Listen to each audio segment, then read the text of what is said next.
Hello, and welcome to Richard and Karl Play Daggerheart. Similar to Richard and Karl present Deep Space and Dragons, but you haven't gotten to Deep Space or Dragons yet. I'm Richard, game master, shameless self-promoter, an enjoyer of bulk dollar store jubes more than fancy name brand ones. I am Karl. I also enjoy dollar store candy. I really enjoy the not so sour gummy worms. I mean, I've never found that sour sugar is actually that sour, but I love it. It's so good. Excellent. So for those unfamiliar with this because you've decided to start on episode 3, no problem. Fine place to join in. Episode 1 was us doing the test adventure. Episode 2 was a session 0. Feel free to head back. And the idea for this podcast is we talk about what's new with us, we play some Daggerheart, and then we talk about how the Daggerheart went. Included with each episode will be a PDF of the adventure we ran that week so you can run it yourself, show it to your friends, or just simply take screenshots about how bad my game design is and post it to Twitter. Wait, did that actually happen, or are you just trying to goad people into spreading your content for free? Yes, that one. It's all about that engagement, baby! Actually, honestly, the Daggerheart community is relatively chill other than, well, some rules lawyering things where they're like page 2 of the game's like, remember, this is rulings over rules, don't be pedantic. Check the Discord chat. So what if I want to switch my vaulted card mid-action for optimal value? And I'm just like, rules as written? You're fully misunderstanding paragraph 2 that says don't be that person. If you're trying to put damage on the stack, you're probably playing the game wrong. It's like the mechanicist in me who likes game mechanics is like, yeah, I'm pretty sure you could do that. Or maybe you can't do that. Look for example citations. But I'm like, but I enjoy the dialogue. But the point is being missed. It's like debating whether or not stormtroopers deliberately miss their shots or not. But while you're having this discussion, rating Star Wars a 1 on IMDb because you hate it, it's like you're kind of missing the point of the discussion. But, as is tradition, what is new with you? Well, also, as is tradition, I mean, this tradition kind of comes from our main podcast. You stole another picnic table, allegedly? No, I watched the movie Casablanca from 1942. You know, that's perfectly on track, but please continue. It's a classic movie. Humphrey Bogart is one of the biggest stars of the time. And I really enjoyed the movie. For being what I thought it was supposed to be a romance. And there were two characters who were very clearly in love.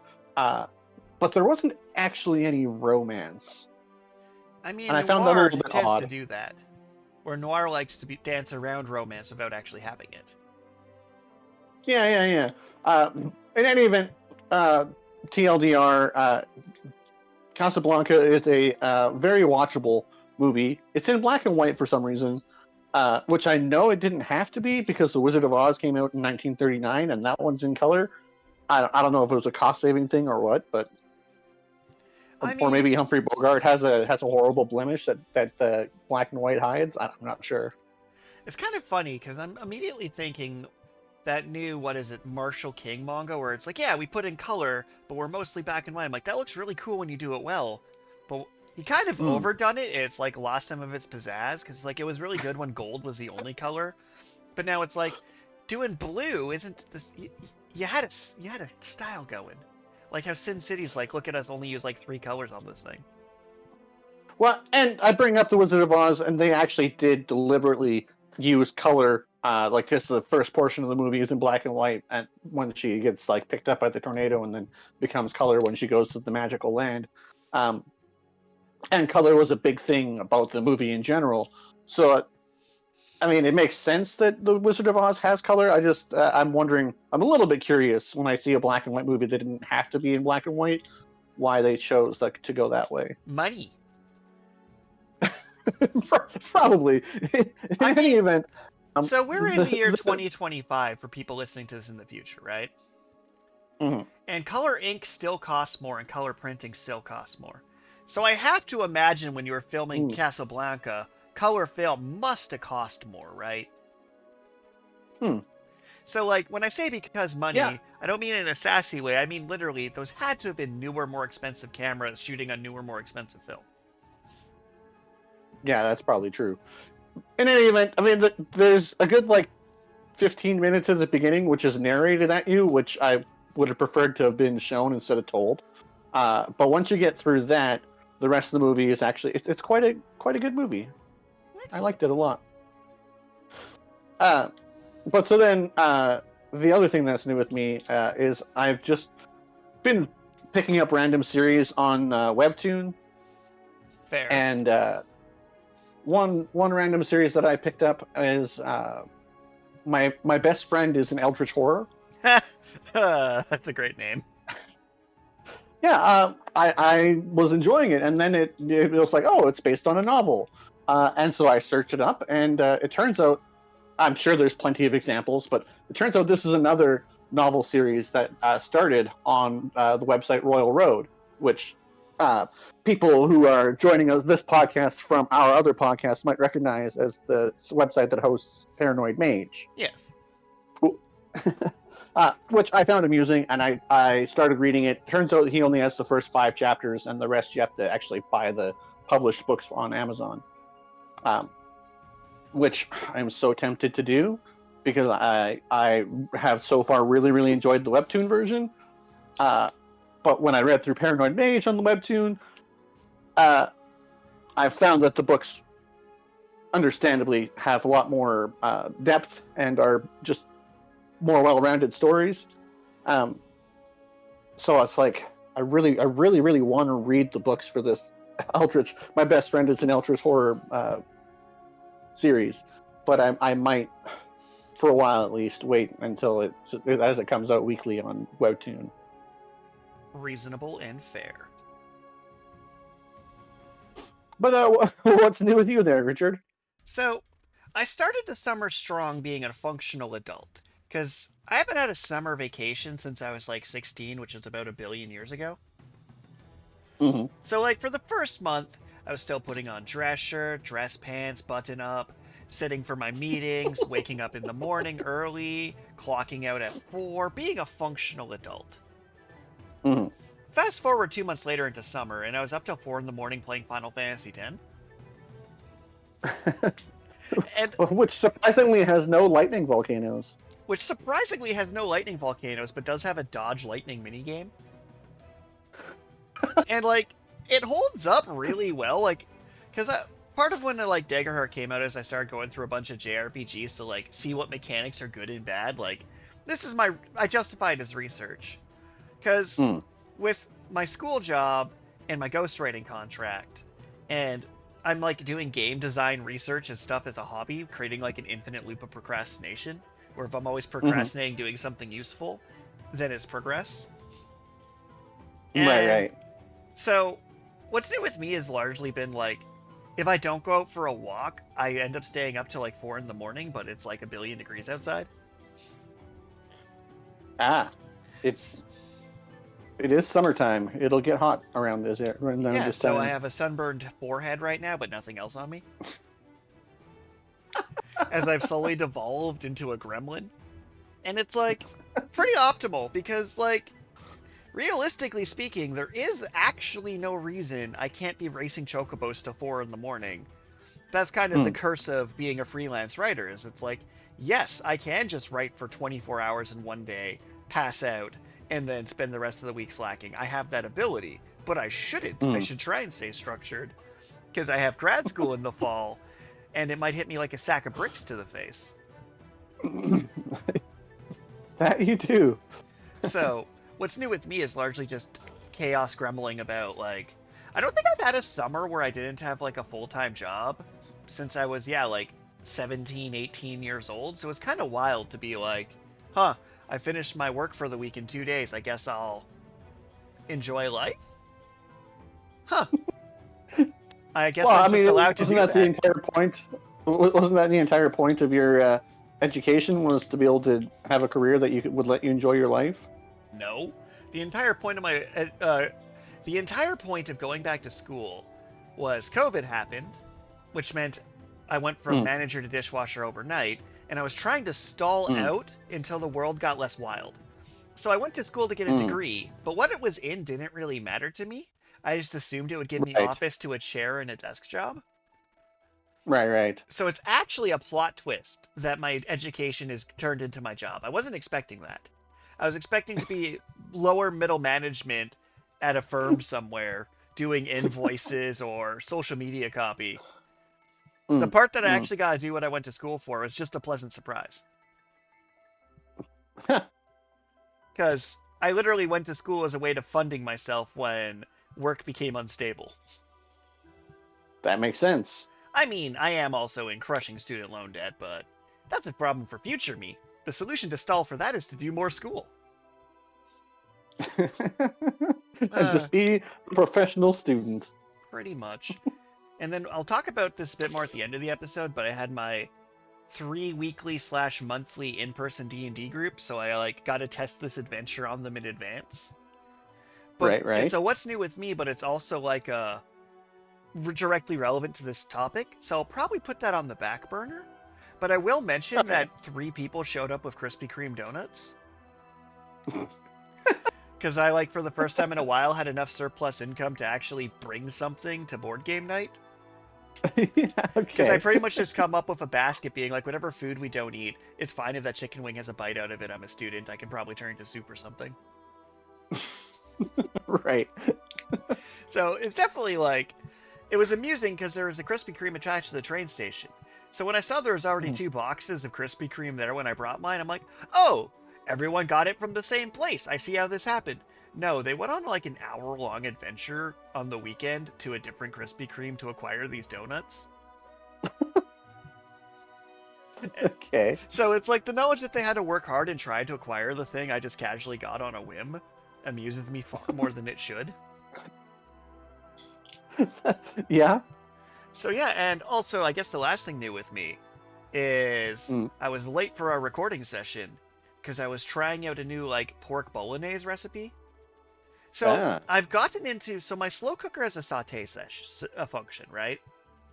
So I've gotten into your slow cooker has a saute ability. Does it have a hydraulics like one of those bouncy cars and just makes the food jump? How is your slow cooker going to saute your food? So you push the saute button for the temperature, right? But really I'm there with the spatula doing the flipping manually. Okay. But what I've been doing is throwing in my vegetables and making my roux directly in the slow cooker and then adding the sauce to make my pasta sauce. So the sauce stays warm and then making the spaghetti later. And I mistimed the spaghetti, but it turned out delicious.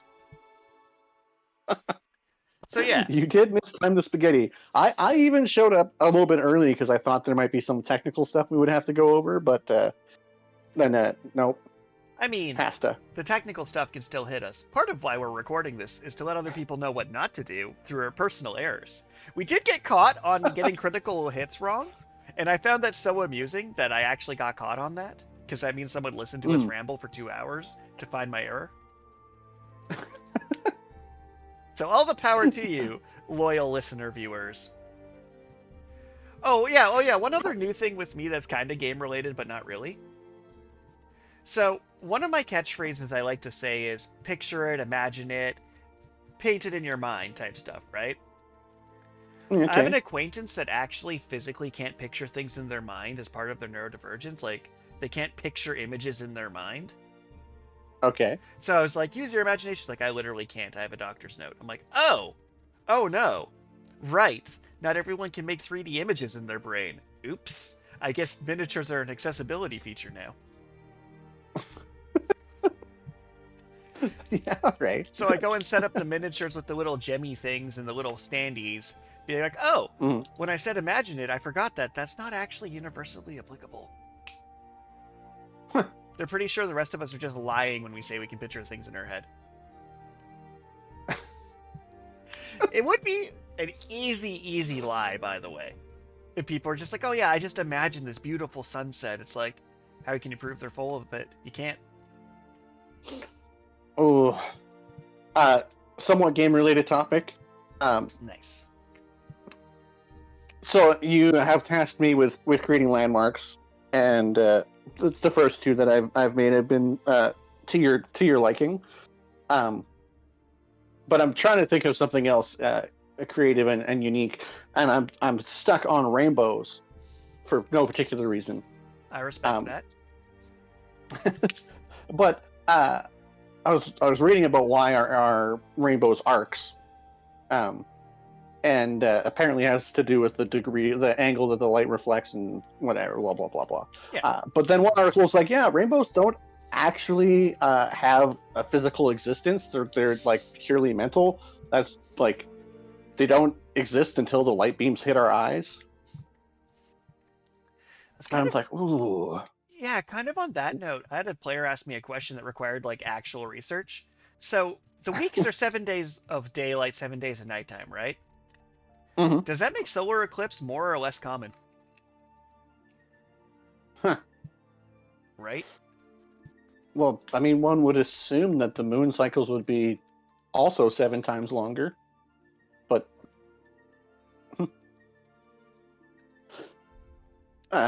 right? In any event, I'm trying to figure out what to do with a essentially metaphysical landmark. Well, it is interesting because like there's nothing stopping you from metaphysical landmarks. Mm. But yeah, realistically speaking, unless this changes the moon's orbit or the tilt of the Earth, your eclipses would just kind of stay the same frequency. And I'm like, do I want more eclipses? Because that's the real problem. The physics bend to me. Oh, that's another funny thing that always happens in the TTRPG Discord spaces. And I mean that like the discussion spaces. Is like, when my character's on fire and I jump in the water, it should put out the fire. But then people immediately like, physics don't apply in games. It's like, in all of these games though, I have never had a player just be like, physics don't apply and not try and pull out a protractor or some other nonsense. Like, no, none of my players are ever accepting physics don't apply as an answer to a problem. Ever.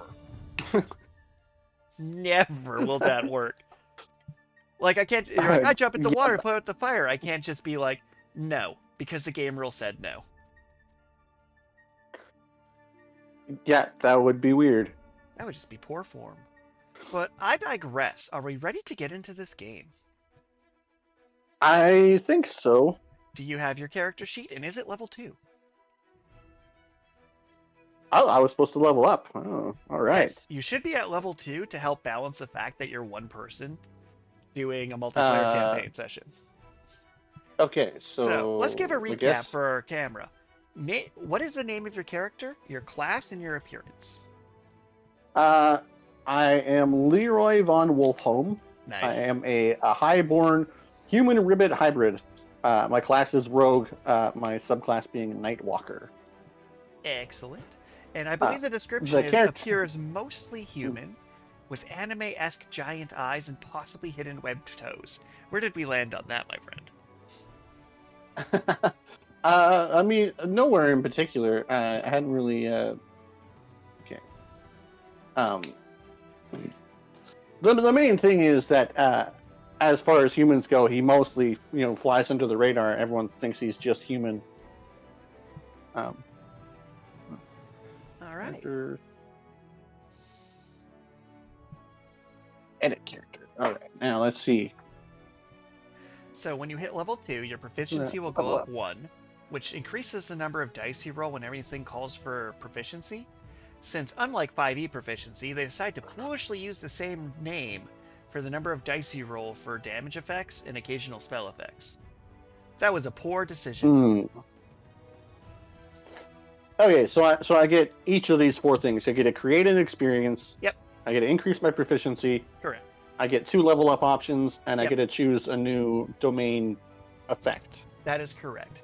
For creating an experience, I would highly recommend you picking something based on your first section, or if you want to leave it blank, you can add an experience that feels narratively appropriate as we go. Well, I mean,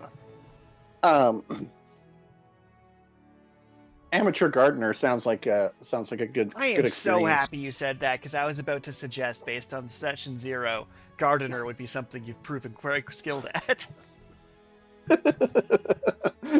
Amateur gardener. So it definitely counts as working with your GM if we just have the exact same thought at the same time psychically. Amateur gardener. I also really enjoy the running joke that you can't hear the background audio, nor can I, but I know it's some sort of heroic, epic fantasy music playing right now as we discuss leveling up on the sheet. All right. So, I got two options. I can increase my evasion, which I am probably just going to select that because. Yep. I can choose another domain card. Okay. I can increase experiences, increase stress, increase hit PP. Okay. And the stat ones, they were kind of interesting in this one, where if you level up 2 stats, you can't level up those same stats till you hit the next tier.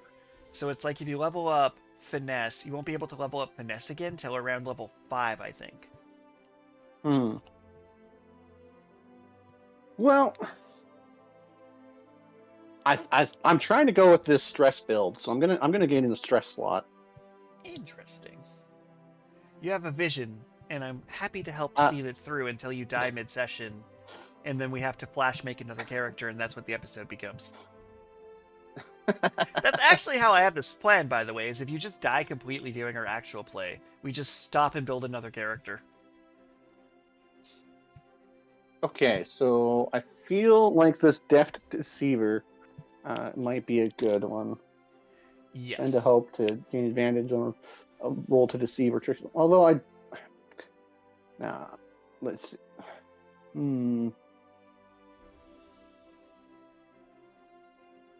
I don't know. You have advantage on action rolls to pick non-magical locks. Well, I'm going to give you the same house rule I gave my players. Is if you want to change your cards between sessions, you can. So I literally keep all my cards in a binder, and so people don't keep their cards with them. It's just write down the number of card slots you have on your sheet, and then at the start of each week, we'll prepare your spells, and you'll just pass the binder around and grab what you want. Make a spellcast roll to make adversaries with a very close range temporarily restrained. Can you pull up what it means to be restrained in this game? Your movement speed is 0 until I spend a year to have a character free themselves. I'm starting to learn things. It's getting great. Also, the game only has 3 status conditions. I mean, that's fair. Okay.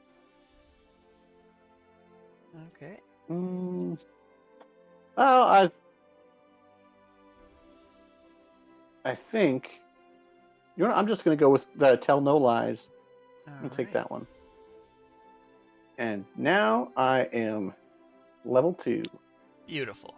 So I'm going to give a bit of a recap of things because I have it written in this free PDF available by clicking the itch.io link in the episode description.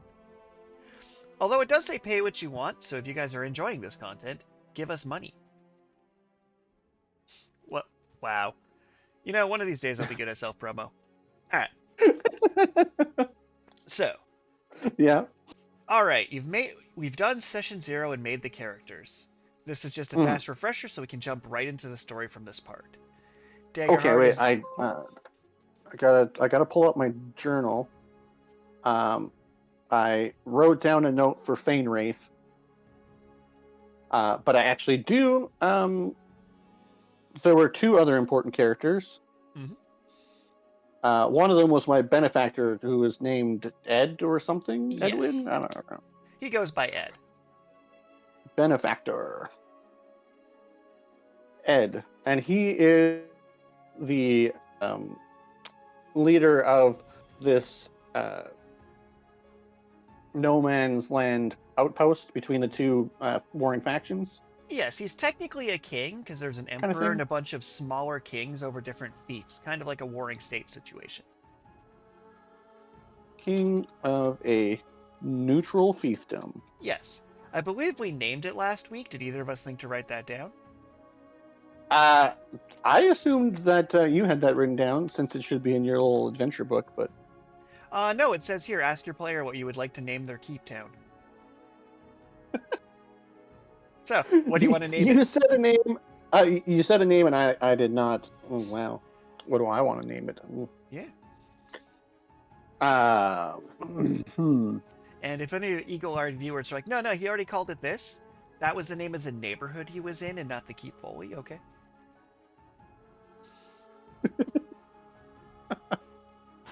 Okay. Hmm.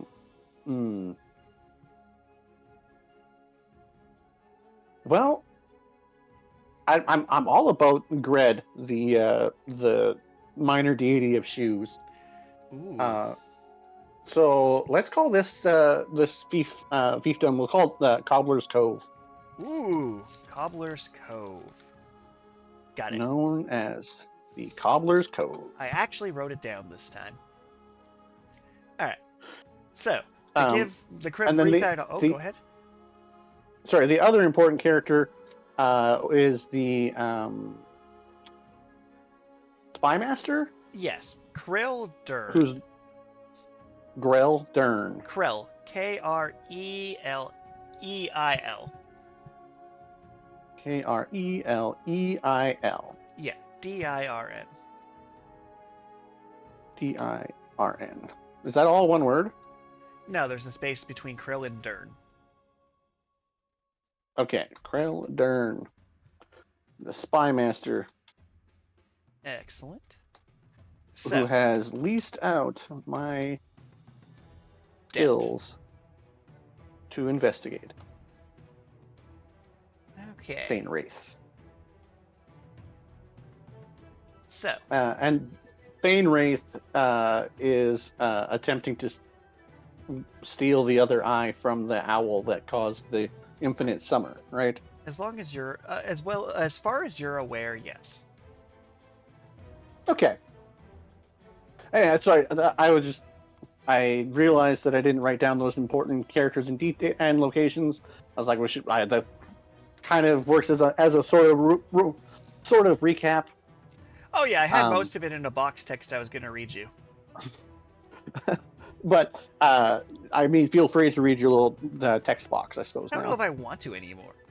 All right, so the rules recap, which is more relevant for my we play every 3 weeks, is Daggerheart narrative first, collaborative RPG. You describe what you do. I describe how it reacts. We use duality dice, the 2d12s, to resolve interesting things. You pick 1d12 for hope, 1 for fear, and roll both when I call for an action. You add your relevant trait, finesse, presence, instinct, etc. to the total. Whatever is higher determines if the action leads towards hope. Yay, you gain hope. Or fear. Oh no, I gain fear. That's tragic. If the dice match, it's a critical success. You get a hope and clear a stress. Your character sheet has your stats, armor, weapons, experiences, and hope. And you should be at full health, full stress, with 2 hope to start. Every session? No, just this one. Just this one, okay. Yeah. Full hope, full stress. Oh well, 2 hope, no hit points marked, and no stress marked. Accurately phrased, well done. Just a reminder of numbers on your sheet. Evasion is the equivalency to AC, that's what I'm rolling to hit you. Armor score is how many times you can reduce the threshold of a hit. The thresholds are minor, 1 HP, major 2 HP, and severe 3 HP. And if you get double severe, we're using the optional 4 HP rule. Rules question, just to double check. I'm pretty sure this is how it is written. If I'm in the minor damage category and I mark an armor slot to reduce the damage, I take no damage? Correct. Okay. And your thresholds will be what's written on your armor plus your level. So now that you're level 2, both your thresholds went up by 1. Excellent. You have hope, which you can use it to activate an experience, help an ally, or trigger certain clash features. Typically, you need to spend the hope before the roll, but I'm pretty loosey-goosey with that right now. Activating the experience costs 2 hope? 1 hope. 1 hope, okay. And then, excellent. Lastly, stress. If you run out of stress, you start taking damage when you would mark a stress, and you're considered vulnerable, where my rolls get an extra d6 towards them. Ooh. Then your weapons say which stat you roll, the range, the damage dice, and the features. If it's not active in your inventory, it's not usable. You can switch weapons by spending a stress. So you'll have your main weapon, your primary one, and a secondary one. and then you'll have backup weapons in the slot if you so desire. Okay, I do actually have another rules question. Of course. The small dagger has the paired feature, tier 1, Yes. which is +2 damage to primary weapon when a target is within melee range. Correct.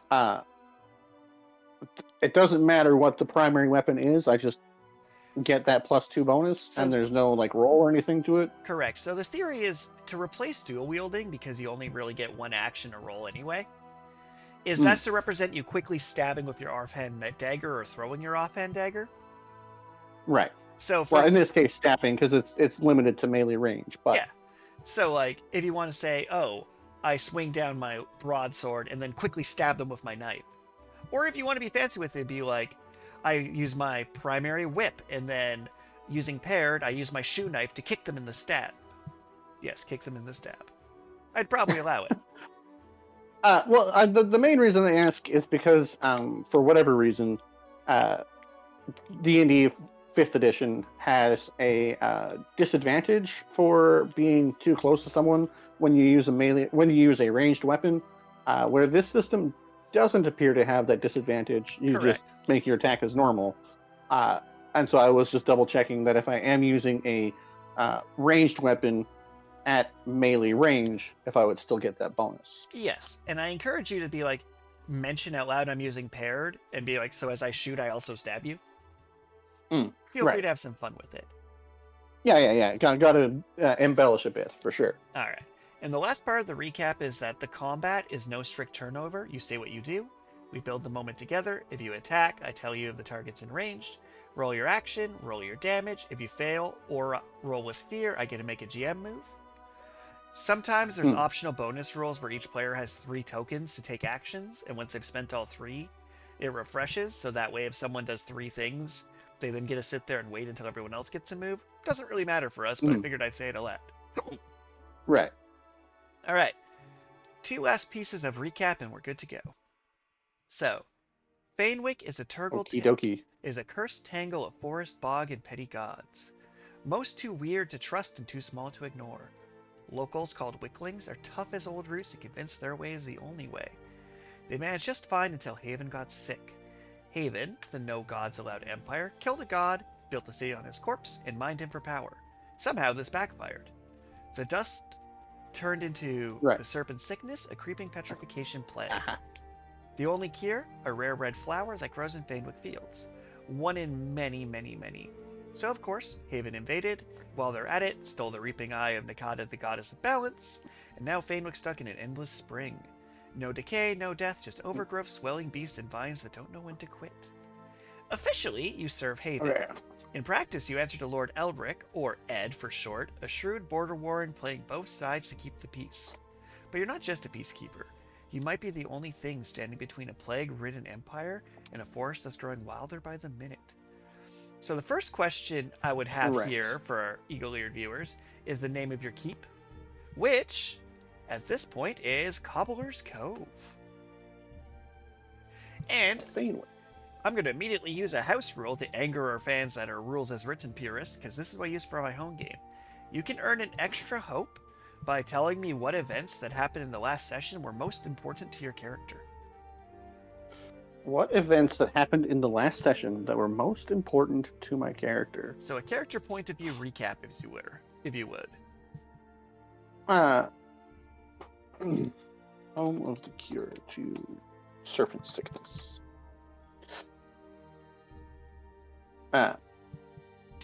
Okay, well, so last session, I mean, we didn't really, we played just a very small amount. I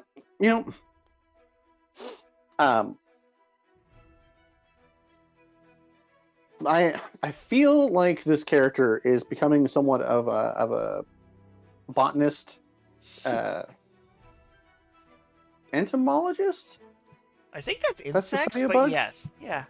Well, yeah. Well, he's the Lord of the Flies. My pun experience on the fact that he's part frog, and then also an amateur gardener. So I would say that the most relevant experience to him was the being attacked by the creeping mouth plant. monsters. Yep. Um, because it's somewhat interesting to him that this spy master would choose this location. It's almost like maybe my character was being tested. Excellent. Al- Although he did also get my name wrong because my character's name is Leroy, and he called my character Elroy, which listeners of Leroy's backstory from the previous session would recognize as the grave that Leroy was resurrected from, and Elroy is currently whereabouts unknown. Excellent. So, with that, you can take your extra hope and we'll get into it. But I do have one question for you. So, as you're aware, night and day are full week-long cycles. During the day, the road is clearer, visibility is better, but more predators are awake and on the prowl. At night, luminescent fungus will light the path, fireflies, but stranger, weirder creatures roam at night. So my first question to you is, do you want to head out immediately on the request you were given to check out a spire in a nearby town? Or do you want to sleep for a bit and head out on a different time, day or night? When do you choose to leave? Well, okay, so it's currently daytime, right? We did not decide upon that, so I'm going to let you, maybe soft retcon, whatever. You can declare what time it is to start this campaign. I had definitely thought that it was daytime, hence the creeping flowers that were, being creepy. So daytime it is. Do you want to wait until night, or are you good to head out in the day? Well, I mean, another small detail that you had asked me to add to the story was that there's some sort of festival, which the spy master suggested might be part of a cover for whatever activities this Fainwraith character is performing in town. Mm-hmm. So I think that would be the first location that my character would like to check out. All right. So, as you head out into the town proper, morning breaks soft and golden.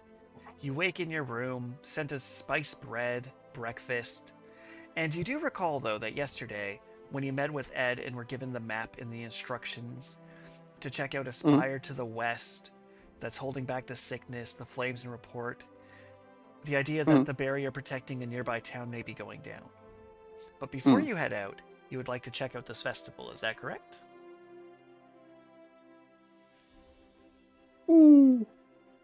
Well, I mean, they did keep me waiting. I at least need to get some some spud nuts or something. I don't know what the in-world equivalent would be, but all right. So as you head down the stone steps from this garden basin, going to say that it's the same day, even though you're still fully rested. No real reason to move the clock too far ahead. You see in the town square, this is a very profitable merchant town. It's basically the only... Technically, it's Haven territory, but the denizens of the Fainwick that live near it use it as a primary trade route. And because this keep is located on the coast, with a boat route directly to the Haven's former capital, this is where most of the spices, liquors, contraband, drugs, rock and roll head through on their way to the much more vivid structure of Haven. So when this town parties, it is almost a full carnaval energy. Like you see brightly covered ribbits with wreaths of white flowers juggling in the streets. You see various stands with food items, from horrifying deep-fried butters to delicious funnel cakes. You see little games where you could spend handfuls of gold to try your luck at winning tacky prizes. And what's interesting about this is, much like certain denominational holidays I'm not going to mention for fear of demonetization, it seems they took a lot of the local, more spirit festivals and grouped them together under Haven's more monotheistic destructions. So it's like, what could have been a former somber prayer to the god of shoes is now toss the boot and win a prize. What used to be praying towards the owl for a bountiful harvest is instead a ring toss type affair. So you're seeing what feels like Okay. extreme commercialization of local deities going on down here. And it's completely running across the entire core town of the city through its various bridges and rivers. Oh my. Think of the town's like structure as more like a stone, not quite Venice with gondolas going around, but many bridges and lots of fresh water lots of salt water running through. So very much a nice coastal, bright, energetic town. And you can see, I like it. When you look up to see if you can see a rainbow, you can't see rainbows in the city because of the magical barrier that protects it.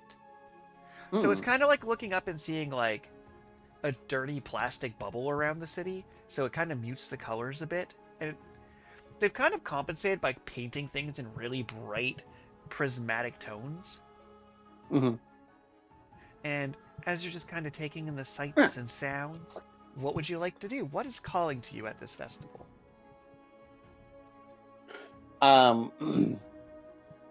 Okay. Well, I would like to spend a hope, if I may, on my amateur gardener ability to see what I can recall about local delicacies and foods that like specifically. I'm looking for something potato-like in world, but. All right, go ahead and make your roll. Somehow this is the first Right. roll of the session. Okay, so what am I searching? I'm doing knowledge or I'm gonna say knowledge on this one. knowledge. Okay, and I get +2 for being an amateur gardener. I know some stuff about plants of the area. I have rolled a 23 with fear. Whew. Interesting. So as you're trying to remember local delicacies, something comes to mind it's like, how can I put this? One of your favorite things to eat isn't bugs. Not that you're opposed to eating bugs. But what you really enjoy is a nice fresh baked honey glazed donut. Okay. So you managed to find yourself an equivalent of ye old honey crullers, and they're shaped like little figure eights. Okay. And you can go ahead and, for the sake of the narrative, if you'd like to buy some of those, you can knock a handful of gold off your inventory for festival shopping. And knock a handful of gold. Oh man, that's all my gold. I'm out of gold. But go ahead and add to your inventory snap powder. So snap powder. The idea is, by eating these baked goods later in your journey, it'll allow you to mark a stress and clear a hit point as you eat and get a sugar rush temporarily. Mark a stress to reduce the hit points? To clear 1 hit point. Clear hit. Okay, so snap powder. How do I even add that to my inventory? This is more of a technical thing with the Nexus. Demiplane website that we're using to. Yeah, if you go over to the equipment tab, there should be an add an item button there. Equipment tab. Manage equipment. Because somehow it didn't occur to me you'd go to the bakery. In fact, this adventure is written in assumption that you've already left town. But I digress. I am prepared for your games. Okay. Mark a stress and clear a hit point. Nice. Perfect for my stress build here. I like it. Thank you. So, fresh pastries in hand, as you're heading down the thoroughfare, I want you to go ahead and make an instinct reaction roll. This one, hope or fear doesn't apply. Okay, so this is akin to a saving instinct. You said roll, not finesse. Instinct, but akin to the saving throws in D&D. Correct. So it simply doesn't affect the combat or turn order or hope or fear, and it's that way to just straight up as you said, a saving throw equivalency. So I got a 15. So, as you're going through the festival, you see what looks like a small, almost like a metallic golem, a clank.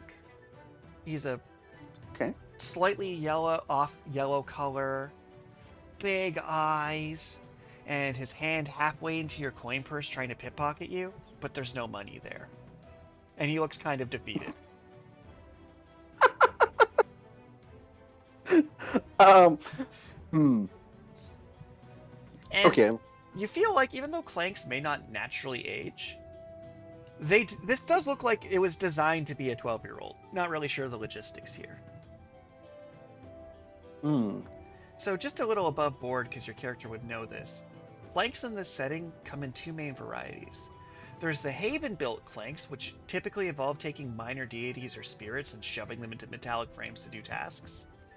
Or the more holistic Haven Clanks that are like golems carved of natural materials that spirits The choose Fanewood to... Clanks, you mean? Yeah, that are more willing to let natural Okay. spirits choose to embody them.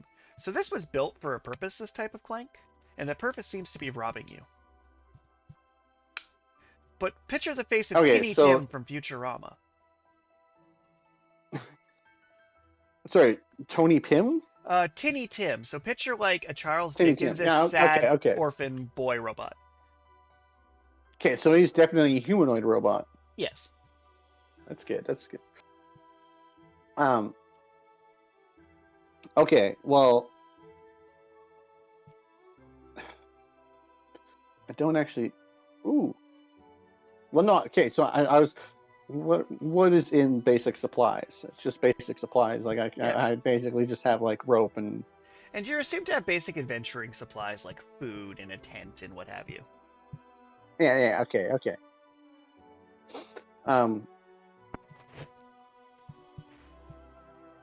Well, I'm just gonna look at this little guy and be like, "Hey, what you doing?" And he's gonna look at you and go like, "Well, I was trying to get some money for a scrap to eat, but you seem more worse off than me, sir."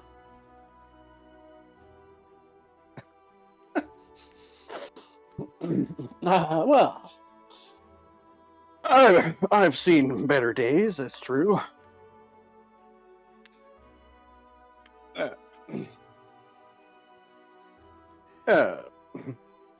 What do I want to get to know from this little robot guy? I don't have anything.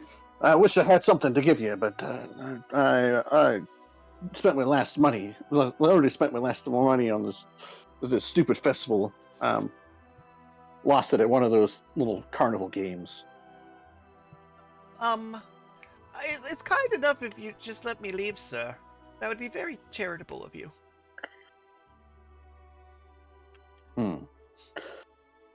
Right, I'll be on my way then.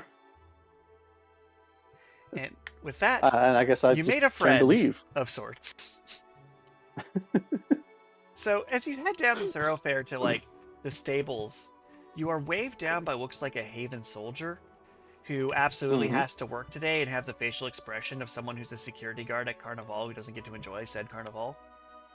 And it seems to be literally beckoning you over. And they seem to be a large catfolk. Standing tall and feline. Yep, okay. And they're just kind of like, get over here.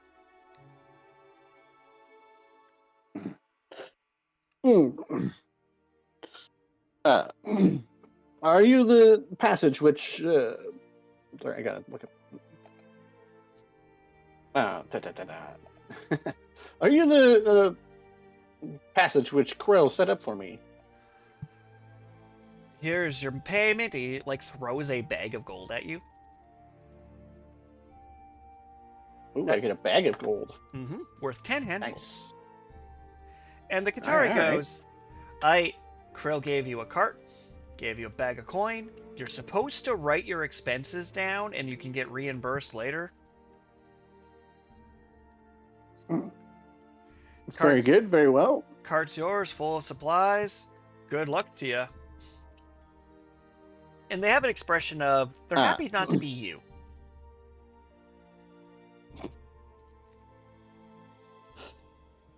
Okay, so this town that I'm supposed to be going to, is it further in, it's in Fanewick territory? Yes. So you're heading deeper into Fanewick. It's a Haven outpost.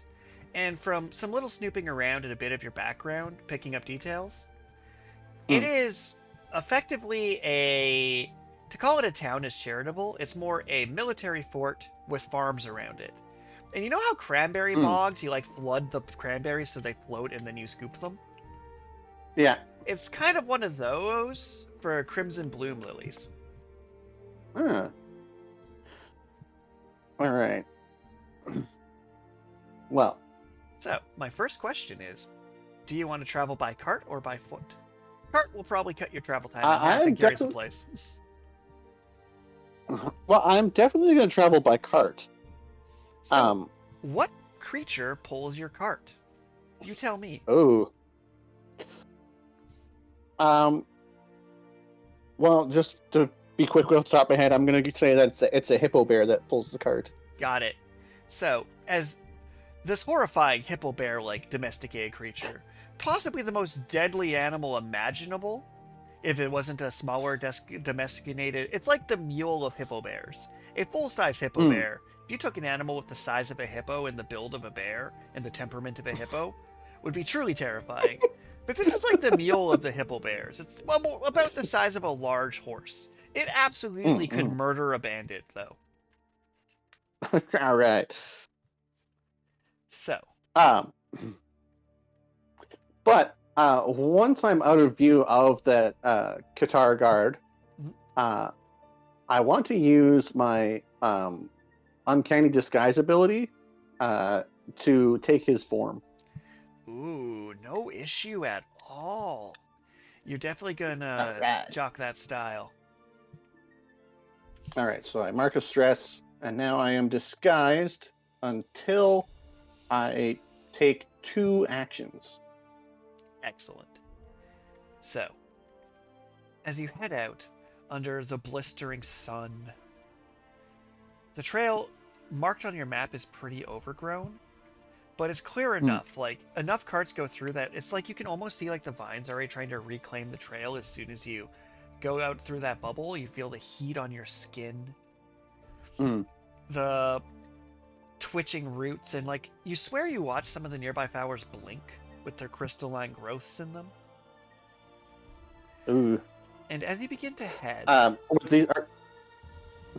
these similar flowers to the ones that were creeping on the tower? Not quite. They seem more natural and less malicious, less tumbleweedy. Yeah. Okay. Yeah. All right. So, describe one thing you received from Ed to help you on your journey that's loaded in this cart. One thing that I received from Ed. And if you go full ballista, it may not be the highest quality of ballista, but I will be forced by GM law to give you a ballista.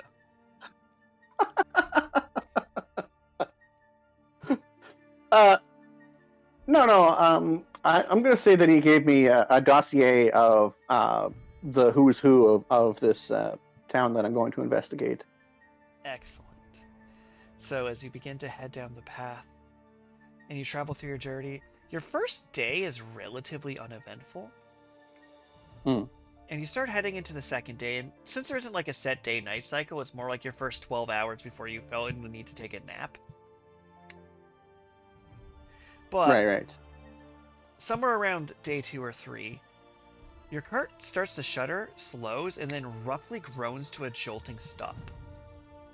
Oh. So, what did you hit? What did I hit? What did you hit?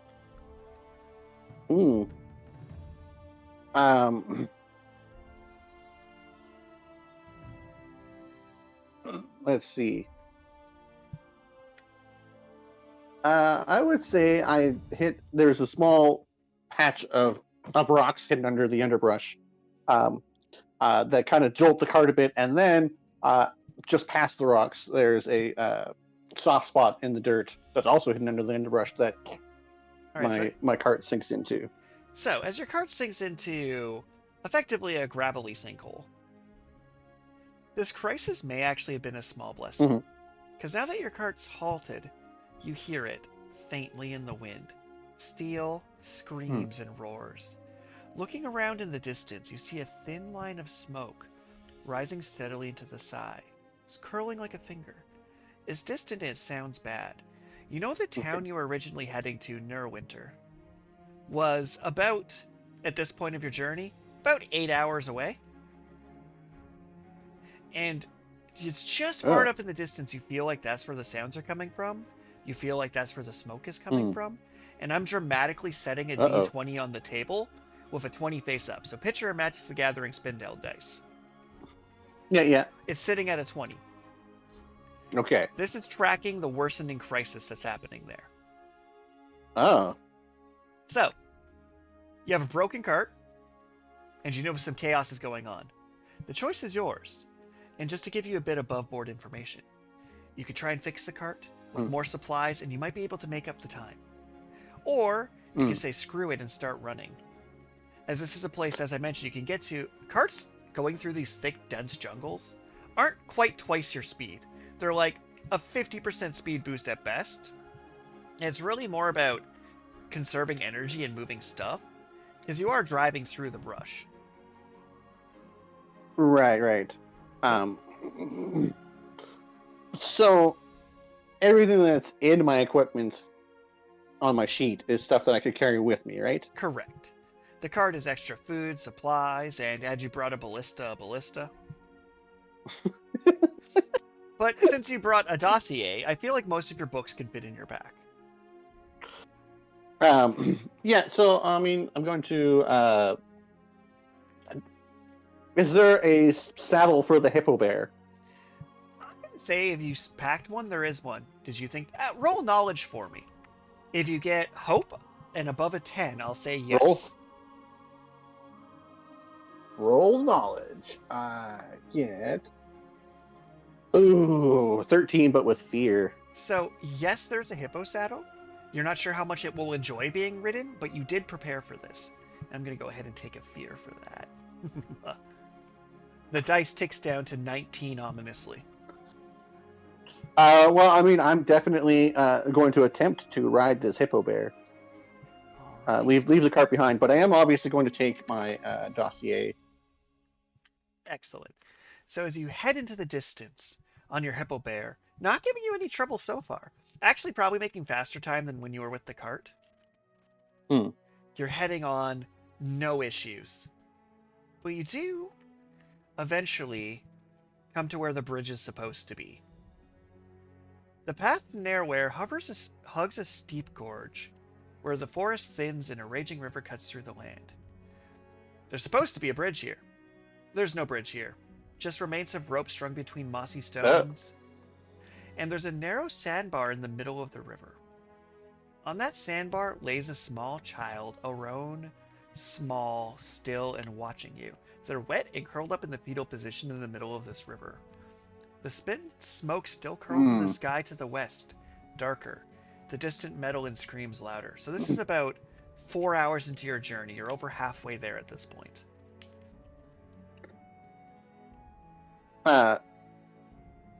Okay, so a child, clearly a humanoid child. And I am still in disguise as the Haven that is correct. Guard, yes, no? Yes.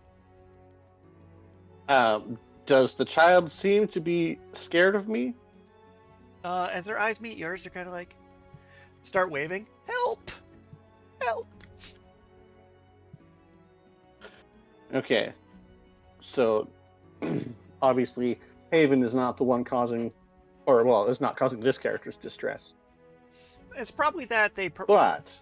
From your natural instincts, you have a sneaking suspicion they were crossing the bridge, and then the bridge broke, and now they're in the sand. Well, I mean... How fast is the river raging? Can my Hippobear make it to the sandbar? Do you want to take the time to try and calculate and figure it out? Well, no, my character's just going to rush in without thinking too much about it. But I'm just wondering. I guess Hippobear and I are trying to ford the river to this sandbar. All right, roll an instinct roll. Roll an. Does that make my second roll? I think it does. Oh well, instinct. Let's go. So, what is the cost to keep up your disguise? Like, what did the spell originally cost you to use? I ticked one stress.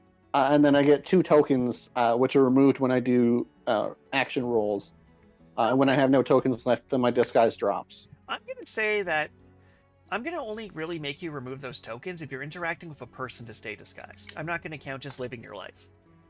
Yeah, okay. So I'm going to roll. So I'll say you have 1 token left after this. Okay. My instinct roll is a 12 with fear. I'm not very hopeful today. So you're like, okay, you're a Hippobear. You should be able to swim. You're about a quarter of the way across this river, about halfway to the sandbar. Hippobear is swimming. No issue at all. Mm-hmm. I'm going to spend a fear, bringing me to 2 fear. You see a large fin start swimming towards you in the river. Uh-oh.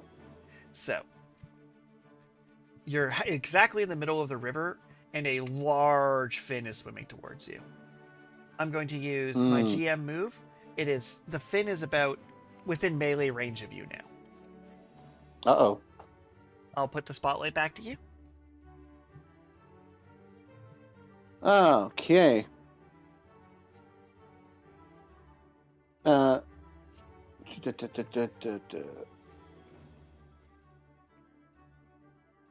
Okay. Let's see. What do I even want to... This isn't a plant. It's not an insect. It might kill me. Or it might just go for the Hippobear. Do I abandon the Hippobear? It's a good question.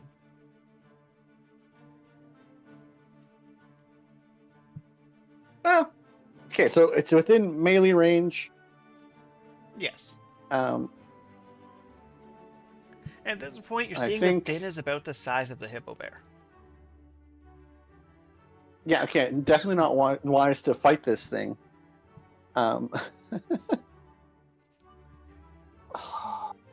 And as it's moving through the water, you're seeing like little flakes of it float off, and it looks like little shards of glass behind it.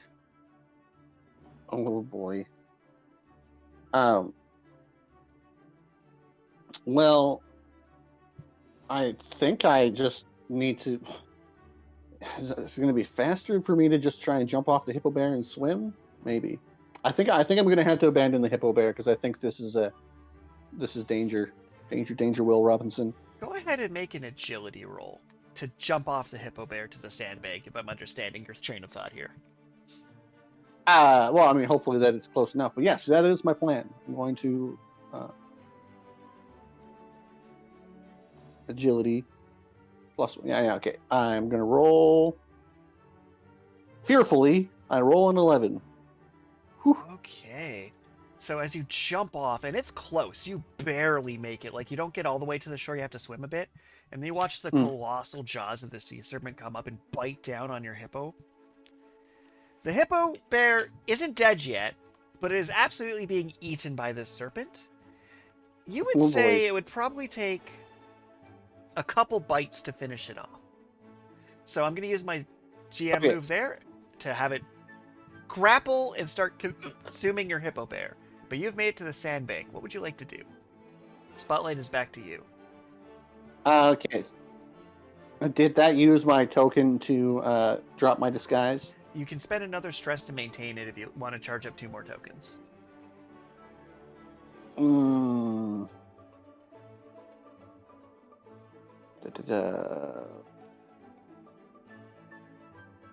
Yeah, I mean, I am going to maintain my disguise. All right.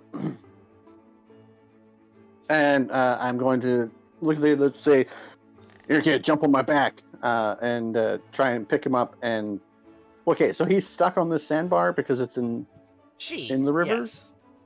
She is stuck. I guess I'm gonna tie her to my back and attempt to. Oh, I'm not strong, but I'm going to attempt to tie her to my back and swim to the other side of the river while the... First, I'm going to have you roll presence here to convince them to let this happen. Ahaha! Well, see, I do get advantage on presence checks to avoid scrutiny. Mm-hmm. Are they scrutinizing me? Because I'll I'm say you assuming get that they advantage think that on I'm this. actually. I'm gonna say you get advantage on this because of what the lie you're trying to do here of passing yourself off as a cop trying to save them. I'll say you get advantage. Yeah, all right. So a presence check with advantage. And come on, 12 with hope. Woohoo! Okay, Spotlight is still on you. She agrees to this. Now I'm gonna have you roll finesse, and your giant D20 is down to 16 now. But roll with finesse to tie them to you and start swimming. I'm considering that like one motion. So the finesse is this chain of events and how long it takes. All right. Roll. Oh, only a 10, but with fear. I'll happily take that fear. Sheesh, So you're I'm feeling stalking pretty. you You're up with the fear. feeling pretty confident here. At this point, Mm-hmm. I'm going to use my free GM move, and you just see red where your hippo once was, and the fin goes under the water. Oh boy. And Spotlight's Well, back on. I mean, we gotta roll, and we gotta try and get back to the other side of the river. All right, go ahead and roll agility to swim across this river, or strength, your choice. I don't think it actually makes a difference, so let's just roll some agility. I feel more agile than strong. Reasonable. And a 13 with hope. Woohoo! So you swim and you're about 3/4 of the way across this river. Mm-hmm. And you see the fin emerges on the other side of the sandbank, and it's approaching you. Is within very close range. Uh-oh. It's within very close range, huh? Mm-hmm. But Spotlight's still on you. And I'm hoarding my fear at the moment to have fun with it. Okay. Well, I have gotten enough hope to activate my rogue hope. Spend 3 hope to gain a +2 bonus to your evasion until your next attack succeeds against you. Otherwise, this bonus lasts until your next rest. So I am, in fact, going to spend 3 hope to activate. And I'm just going to keep swimming. All right, go ahead and roll agility for me to just keep swimming. Just keep swimming. 22 with hope. Oh, damn. So, you've made it to the edge of the river. I'm going to spend a fear to activate the river's ability of undertow. Make an agility reaction roll. Oh, boy. Oh, boy. I am down to 1 A fear. 20 with hope. Oh, snap. You don't get the hope, though, for a reaction roll. Oh, right. Okay, sorry. I forgot about the reaction. Oh, right. no worries. 20. So, as it, like, you feel like a rip current about to grab you, drag you into the river, and have a serpent devour you, as you're hopeless and afraid, you're like, not today! And you just, that inner frog energy kicks in, as you froggy stroke, and you make it onto the beach. Finn's still chasing you, but you've successfully crossed the river. What would you like to do? Is the little girl still tied to my back? I'm a little Yes. worried about that. Okay. She is still tied to your back. Have any of my action rolls depleted my tokens? If you want to keep it up, you need to spend another stress. Just a... Ugh. This is getting stressful. Yeah, you're swimming through a sea serpent, keeping a disguise up, and holding a child on your back. Yes, that would in fact be stressful. You are correct. I am going to mark another stress. I maintain my disguise. I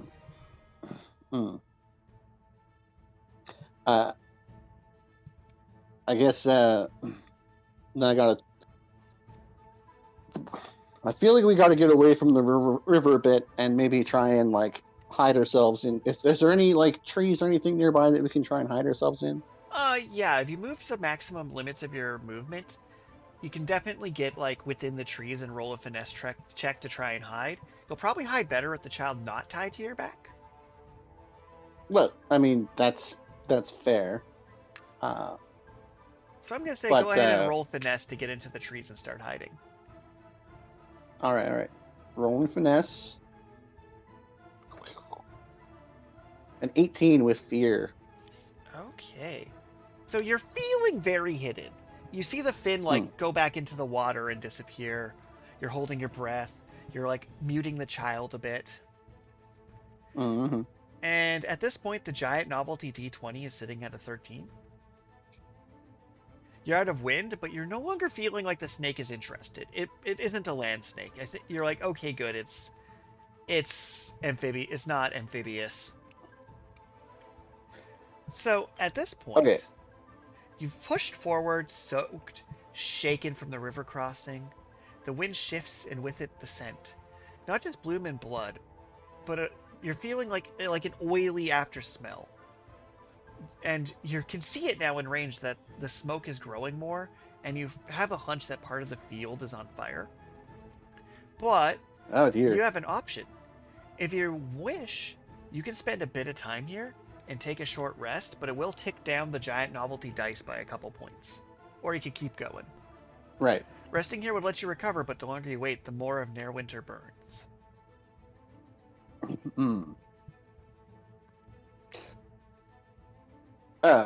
Well, I mean, I'm gonna turn to the child and be like, "Is Nernwihr? Is that the place?" Okay.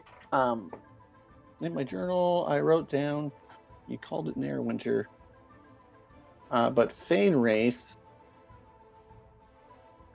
is in the town of Allura. Allura? Allura. So, to give you I spelled it as A-L-L-A, but Allura. So, visualize in your mind's eye, and if this is ableist, I would be showing a real map to players. So, there's 3 towns between here and your end goal. There's Nernwihr, a town you were told by Lord Ed to check out if the Spire shield was still working. Then there's Worm's Crossing, which is the pathway between the valley and the mountains, and then it's Allura on the other side. So there's 3 towns on the main trade route to get where you're going.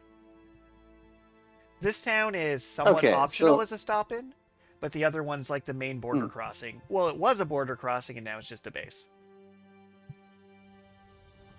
Yeah, okay, so, I mean, but the border crossing one is the one that I'm supposed to investigate to see if the barrier is still working? Nernwihr, you're supposed to see if the barrier is still working.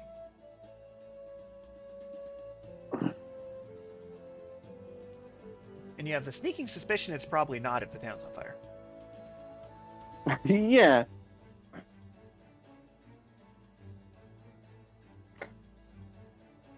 Well, kid,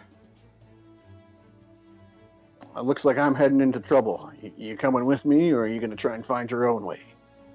I'll come along. Me and Sparky can help. And then you see next to the little girl what looks like a small dog.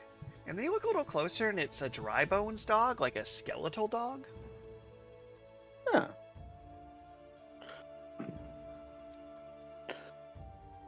Well, we probably don't want to take the main road. You know any other ways to get into town? They're not happy if we do that. But yes? Who's they? Who's they? The people in the town weren't very nice to me. I see. Well, who cares if they're happy if they weren't nice to you? We need to find a way into town that we won't be noticed. All right. So as she begins leading you through a side path, you kind of crest a ridge, and you see in the distance outside the town, blooms the size of barrels are coiled around guard posts, their thorns cracking into stone. Dozens of those tangle brambles are tumbling outside the town like animals, and the gate to the town is up. Oh. Guards are fighting fiercely, but you see a small fire burns a far distance away, and the area around the source of flames is burning brightly. You watch as one of those tumbleweed brambles gets a little too close and bursts into flames. Oh dear. The guards are on one-on-one fights, barely holding their ground. Half the brambles are about far range with you, and the other half are double that distance. And it's looking like... So at this point, you see your giant novelty 13. It looks like there's about 7 dead guards that have died to these brambles. And there's 13 guards fighting brambles one-on-one. So of the 20 original brambles, the faster you got here, the more guards that were alive to fight them off. So the less that would be your problem. However, Right. as you suggested, you could just break into town. The child has given you the hints that they have fled this town. Try to make it to the next town. The bridge collapsed, and now they're sticking with you. So, it's entirely possible the villagers did not care for this small orphan child. Or if they're an orphan, you don't know. So for all you know is they left from here and they know a way in. So you could just ignore all this. I say, awkwardly putting a battle map under the table that was about to put on top of it. But you could! It is your prerogative. Well, okay, so these guards are wearing Haven outfits then? Yes. And you do see, like, a couple dead farmers. And it looks like, so, as I mentioned, these plants are harvested in like a cranberry bog type situation. And you see a knocked over lantern. And the top of the water is on fire. And it's spreading. I see. So the penicillin farm is on fire. Uh-huh. Which is bad for the brambles. But also not great for a nation to watch your vaccine factory be on fire. But as you mentioned, this could just not be your problem. Okay, so... But this seems like it would be the work of Fainwraith. But if I take too many actions, I'm going to get too stressed out and drop my disguise at an inopportune time. And also be, stressed out. This is true. And we're currently still hidden, yes, no? You are currently still hidden from everybody involved. You kind of like snuck up to the top of the hill and are just kind of observing this. Right. If this was a physical game, I'd probably put a dramatic hourglass on the table to give you about a minute to decide before the fight continues. Right. Because if you jump into the fight, the giant dramatic D20 stops ticking down. And it becomes a case of, can you deal with the remaining 7 tangle blooms? And if you can, then you're able to help out these guards. But, as you mentioned, they're guards, they're doing their job. This doesn't have to be your problem. And you've fought these things before. And I don't really have any... yeah.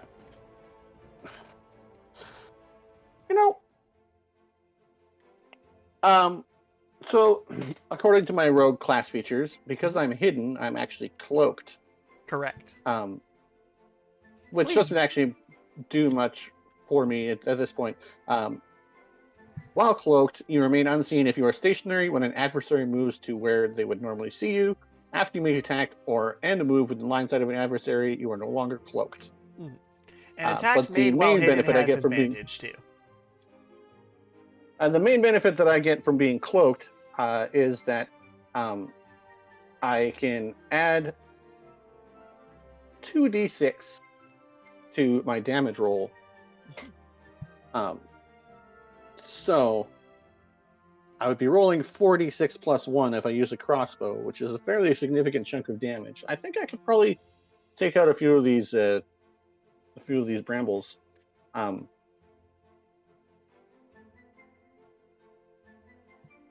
Then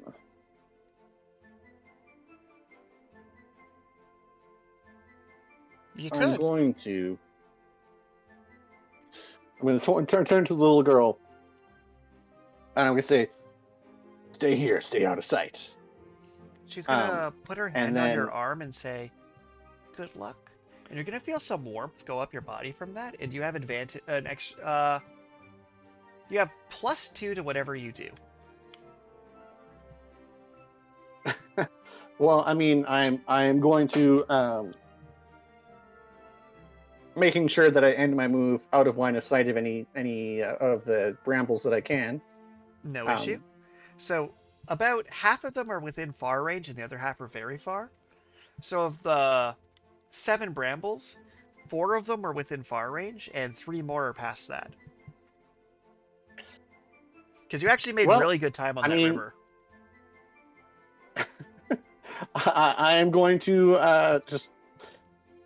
Am I in line of sight of the little girl? If you choose to be, I do not choose to be.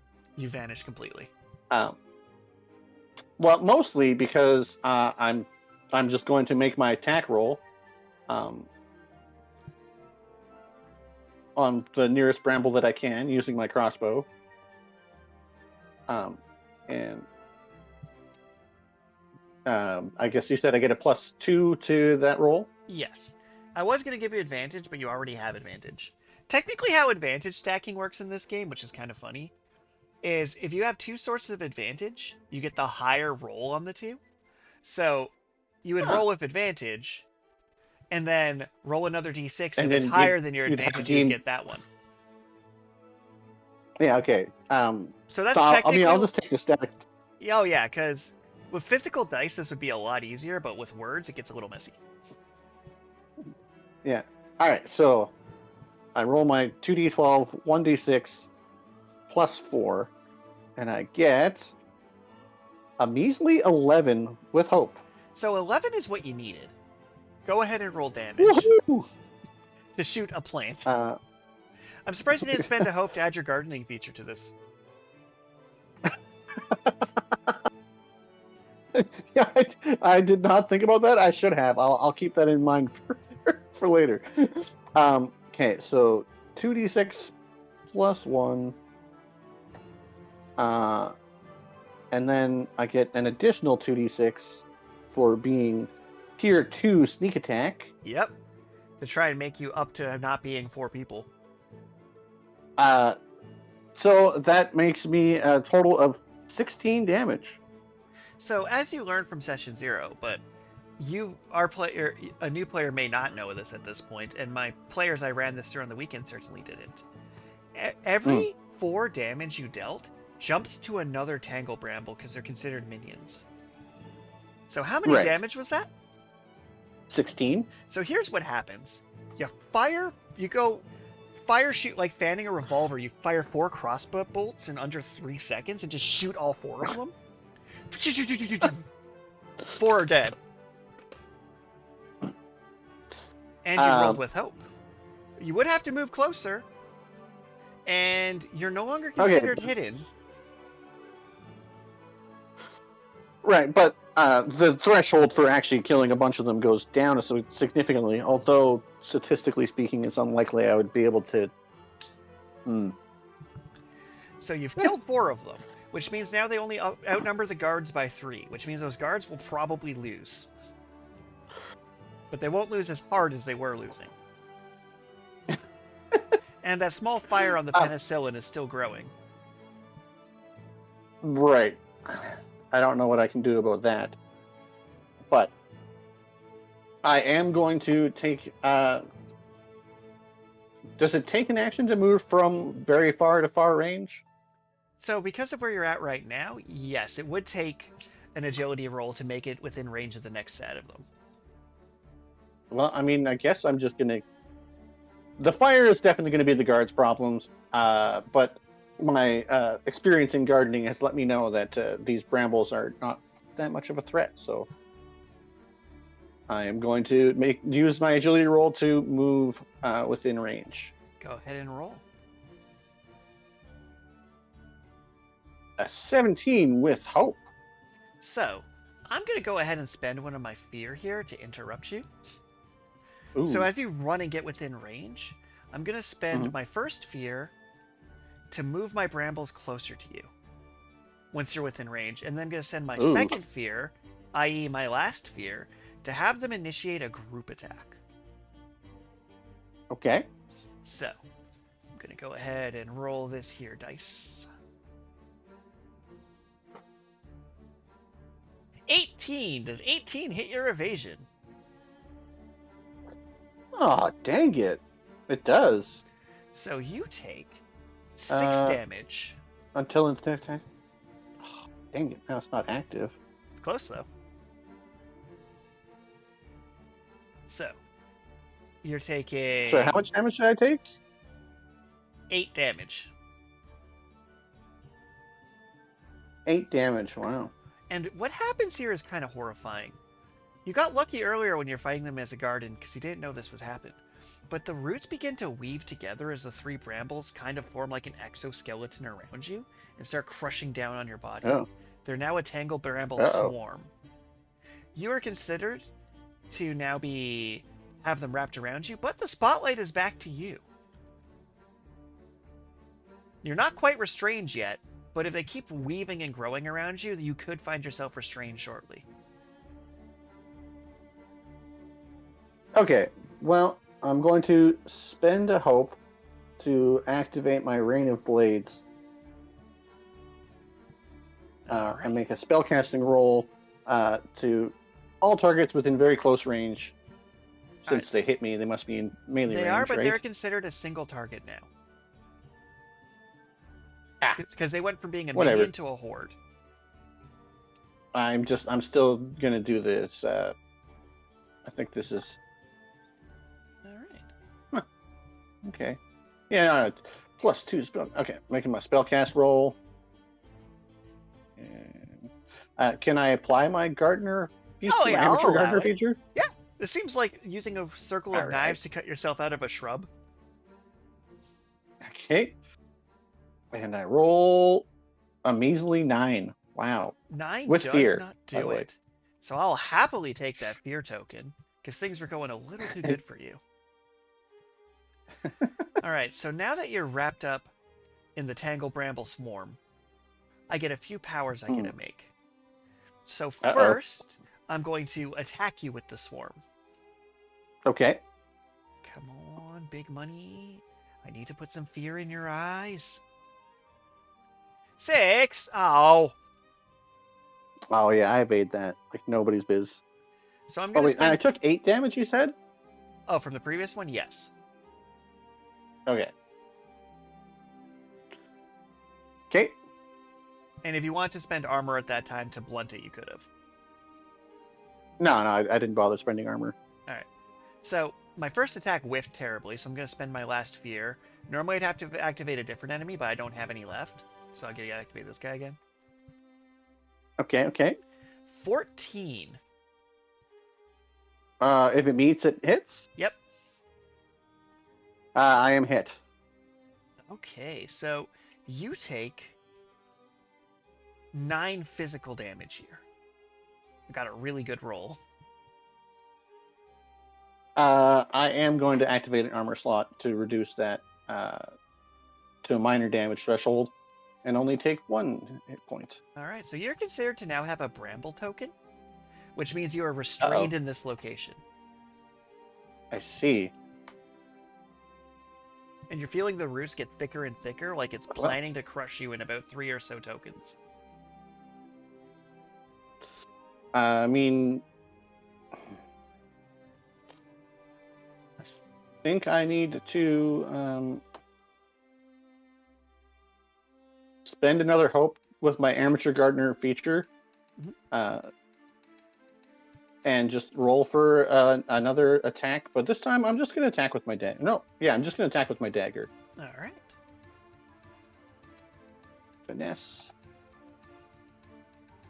And at this point, your disguise has absolutely dropped. Oh, yeah, I definitely... Ooh, 19 with hope.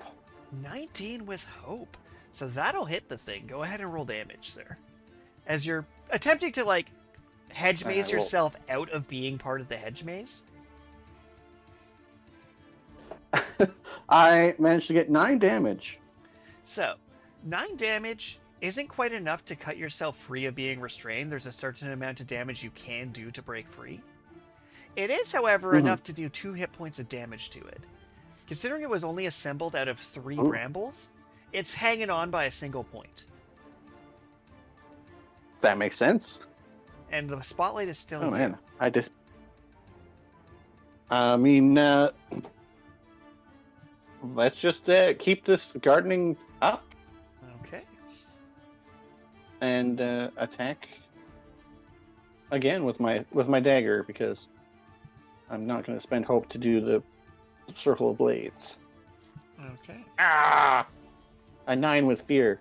9 does not do that for you. So, Oh boy. so I'll take my fear token, and Uh-huh. I will use my GM move to activate the swarm. Uh-huh. Uh-huh.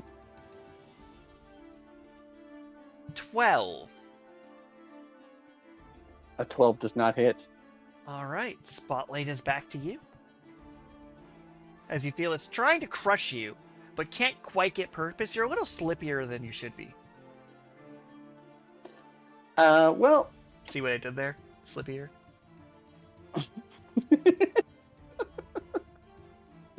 this time I feel like I need to shoot at it with my crossbow. And then hopefully as it's rearing back from my crossbow, I can stab it in the heart with my dagger. Go right ahead. So I'm going to roll with my crossbow, adding my gardener feature. Finesse. Roll. Critical success. All right, so I you rolled get 2 maximum sevens. value on any damage dice you would roll, and then you still roll them. Okay. Okay, I guess. So roll for damage. And I get an additional 2 for my dagger. So that makes 10 on the dice plus 7 on the dice plus 3, and then plus 12 because I was rolling 2d6. So that's 22 damage. So here's how I'm going to play out the scene. So as you stab this one in the heart, you fire 7 shots and shoot every other bramble that's fighting the guards. So as the last one falls off, the guy twitches, curls, and dies. You see the thorn stuck in you. You rip that out. It starts to form into another bramble. You shoot it in the face. But the Right, fire is stupid still face. absolutely burning. And this point has probably hit about half the crop. Oh my. You're hearing civilians screaming. You hear a guard yelling. Well, I mean, now that I've come in and saved the day, I am just going to try and slink off into the chaos and hide and go and find the little girl again. Go ahead and roll a finesse roll to just kind of like shoot a bunch of things and then blend back into the crowd.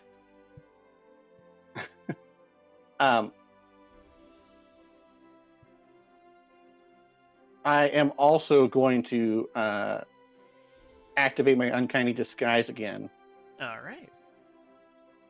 To look like the same guard. You are committed, and I respect that.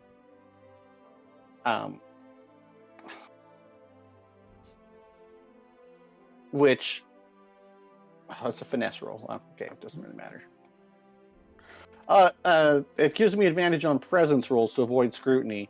But since I'm finessing and not... Let this be presence, because it's like the difference between the Assassin's Creed hide in a hay bale or the Assassin's Creed just kind of walk. And you're just kind of doing the walk one, so I'll let that be presence. Okay. Presence, I don't know if it's actually better because I have -1 to my presence, but I do have advantage. So statistically, yeah, I'll probably come out ahead, I think. Nope, I got a 9. So, with hope or fear? With hope, though. Okay. So, as you try and shumble in and go into the car, you hear, "Oi!" And someone's trying to beckon you over. Well, You, I mean, I guess I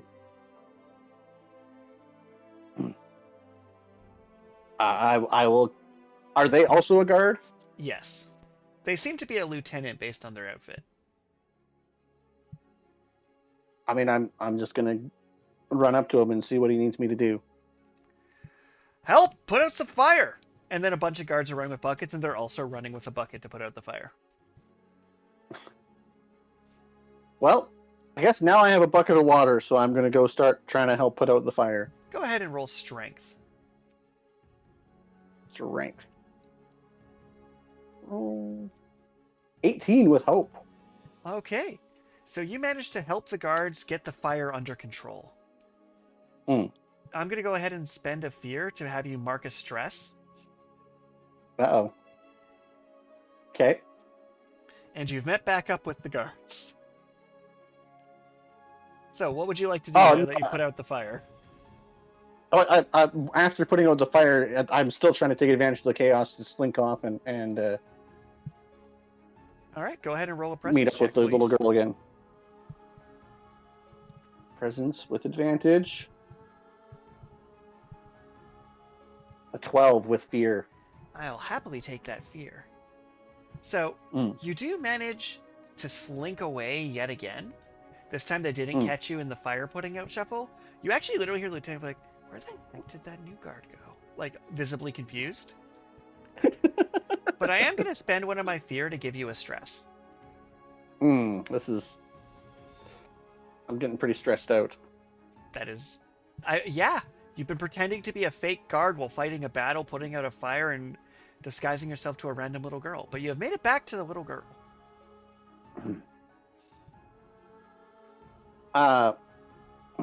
She is hiding under a tree, petting her skeleton dog, eating an apple, in seemingly good spirits. And you do see what looks like a dead tangle bloom with a dagger in it.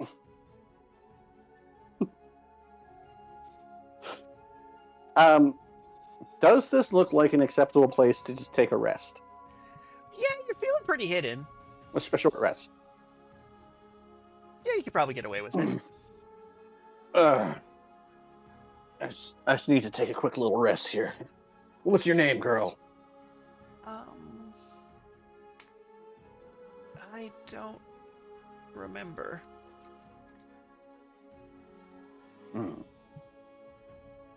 Well, I'll deal with that when I wake up. And I'm just gonna try to keep watch, make sure nobody sneaks up on us.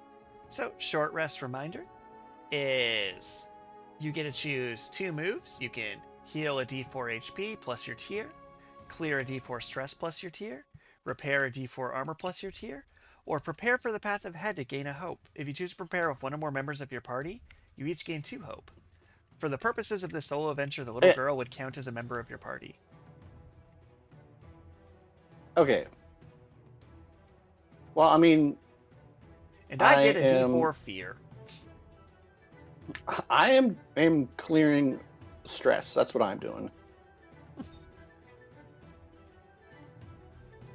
Okay. And my way of de-stressing is just this like internal monologue of trying to get into the character of my guard, who is all I really know about him is that he was done with the day because he was sad that he had to work during the festival. But all right, as you practice your character acting, go ahead and take your rewards for your short rest. Okay. Woohoo! Got a 4 on my first D4. Nice. And I managed to get a 4 on my second D4. Wow, I have cleared all my stress. Excellent. Good job. And now I roll a d4 for my fear. I'll have you do it. Roll a d4 for my fear. Roll a D4. Okay. Okay. I don't actually have somewhere on this character sheet to... Bottom left, there's a manual dice roller. Bottom... I see. Part of why I'm making you do it is so you can find that button later. Roll! I got a 1. Alright, I only got 1 fear back from this. Bringing me to a mighty singular fear. Right. And then my... Okay. Then my hope feature has reset, which is good. Alright. Okay. So, at this point, we're about halfway through this adventure. Would you like to wrap up here and continue next week, or push on through? I think it would probably be best to wrap up here and continue, well, in 2 weeks. Hopefully our listeners aren't right on the edge of their seat about what's going to happen next. Excellent. So, for trying to time this to fit in our window, you did do a bonus mini adventure in the town at the start.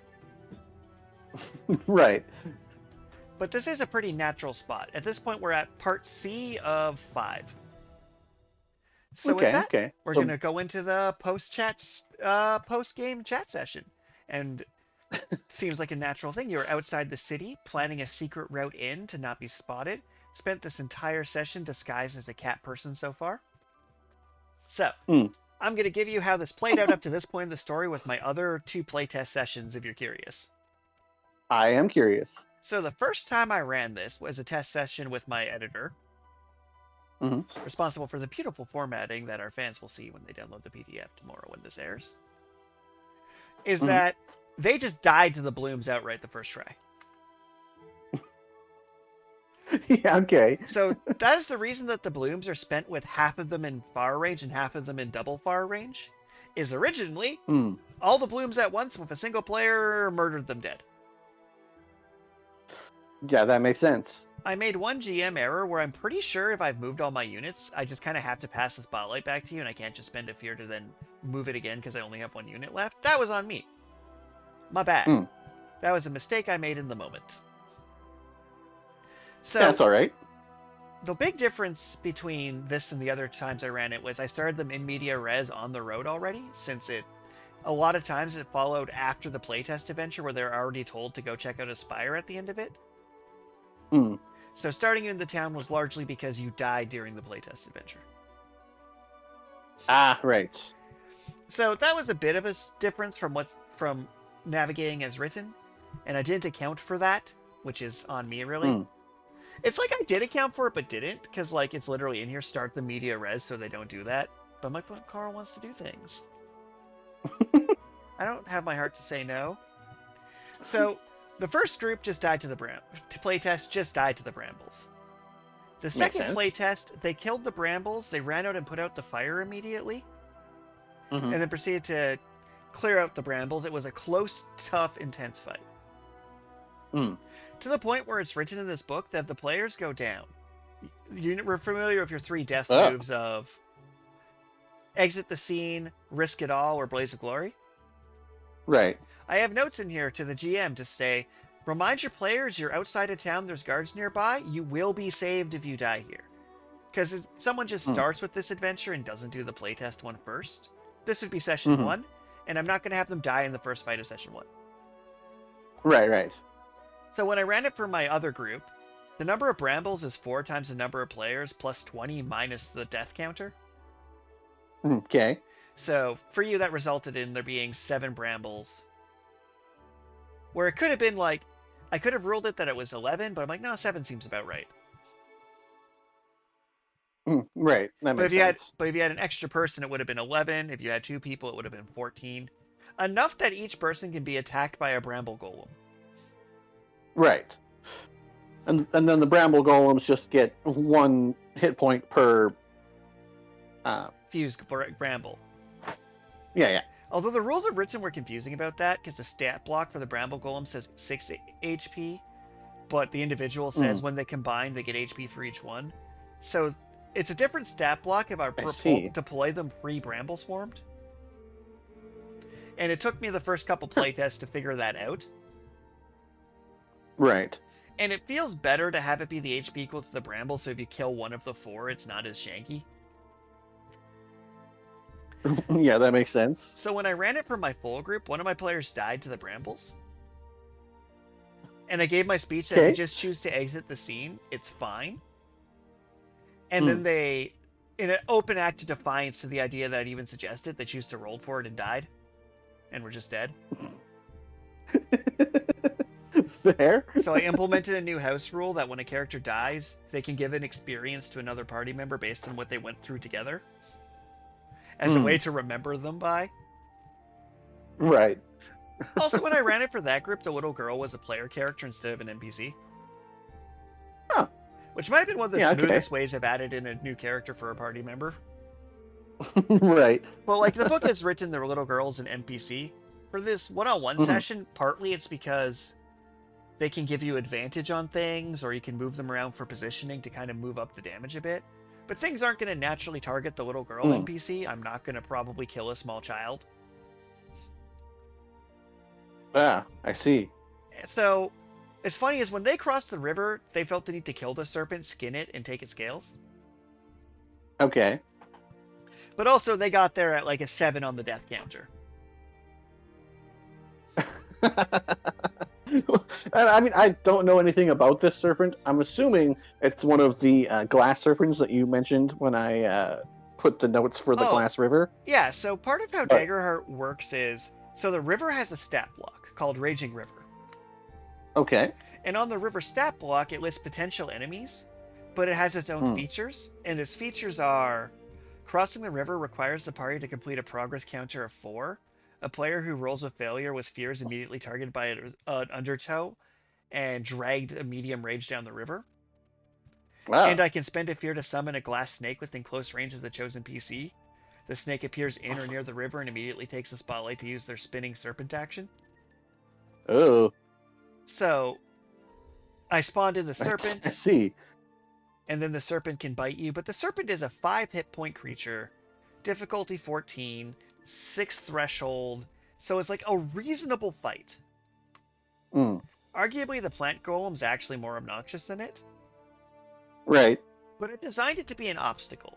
So you sacrificing your mount to it, I'm like, that is a very fair trade, which is why instead of me using the spinning serpent action, I just had it kill your mount.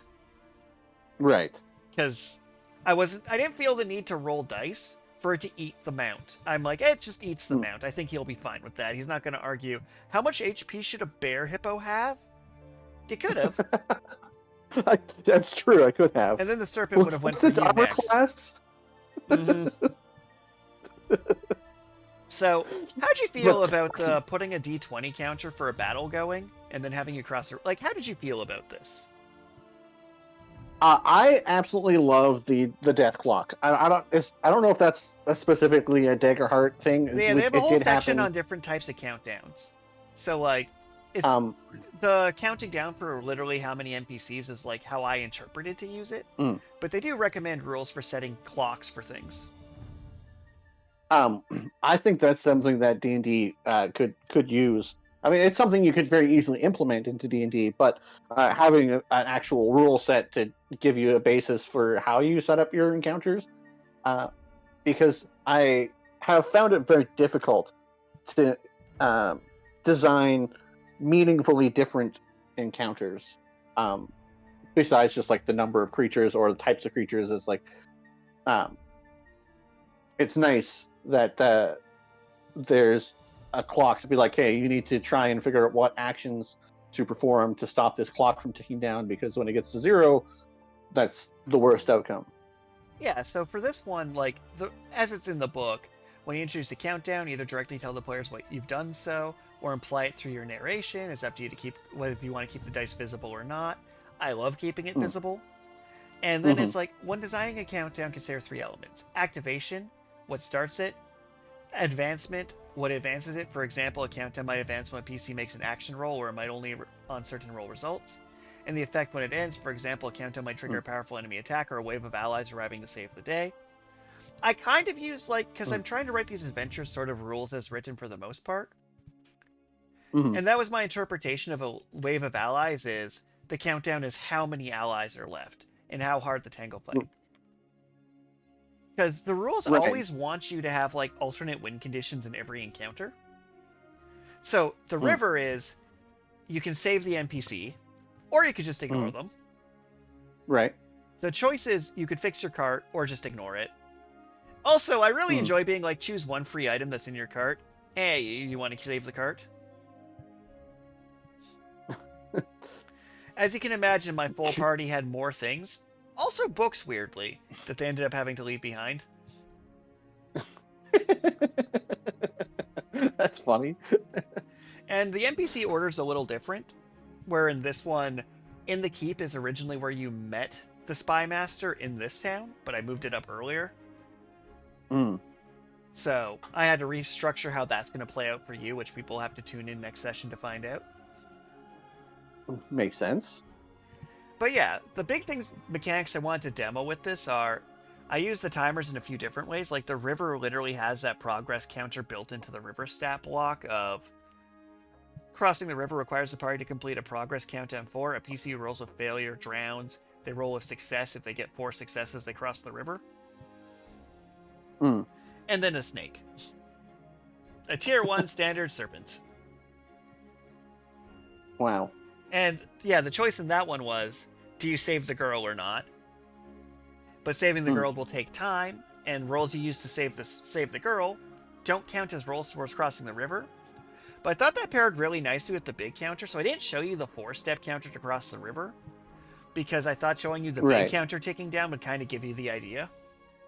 But I used it in the narration specifically, where I said, you're a quarter across the river, you're halfway across, you're 3/4 across, you're across the river. Yeah. That makes sense. And one of my party members just flew across with a rope.